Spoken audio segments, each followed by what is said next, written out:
मित्रों नमस्कार।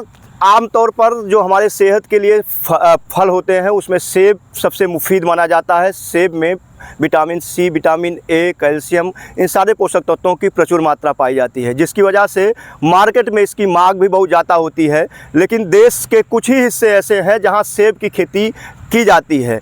सेब जो है आमतौर पर हिमाचल प्रदेश, कश्मीर और उत्तराखंड के कुछ हिस्सों में उगाया जाता है। पहाड़ जितने ऊंची पहाड़ी पर उगाया जाता है उतने ही सेब की अच्छी गुणवत्ता होती है। लेकिन आज हम आपको सेब के अलावा, वैसे आमतौर पर सेब की ऐसी वैरायटी भी आ गई है जो 45 डिग्री सेल्सियस तक आसानी से उपजाई जा सकती है, उगाई जा सकती है। लेकिन हम सेब के जगह पर एक ऐसे फल के बारे में बताएंगे जिसमें सेब की तरह ही पोषक तत्व पाए जाते हैं और पोषक तत्वों की प्रचुरता होती है।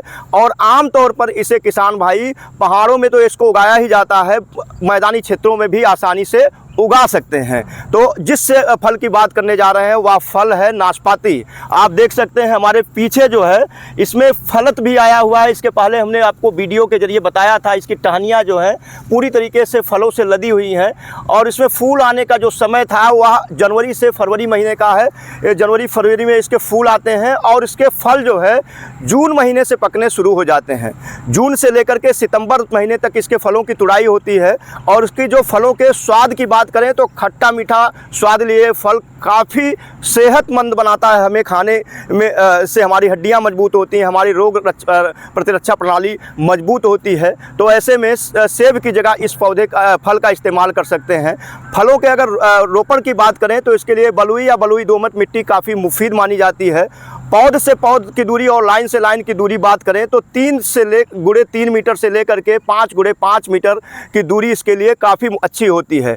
पौधे के रोपाई के पहले हमें यह ध्यान देना होगा कि हम खेत की अच्छी तरीके से जुताई कर लें और जुताई करने के बाद पाटा लगा करके मिट्टी को भुरभुरी बना लें। उसके बाद जितनी दूरी पर हम पौधे को रोपना है, जैसे कि हम 3 मीटर की दूरी पर वर्गाकार क्षेत्र को लेकर के पौधे को रोपाई करना चाहते हैं तो पहले हम आधा मीटर गड्ढा, चौड़ा गड्ढा, आधा मीटर गहरा और आधा मीटर लंबाई वाला गड्ढा खोद लें और उसमें आधी मिट्टी और आधी खाद मिला करके उसमें दीमक रोधी दवा, कीटनाशक मिलाकर उसको ढक देना चाहिए। और 1 महीने बाद उसके ढकने के बाद उस खेत की सिंचाई कर दें और गड्ढे वाले जगह पर उसके बीचों बीच हमको लकड़ियां गाड़ देनी चाहिए, खूंटी गाड़ देनी चाहिए, जिससे हमको उस जगह का पता होता है जहां पौधे रोपते हैं।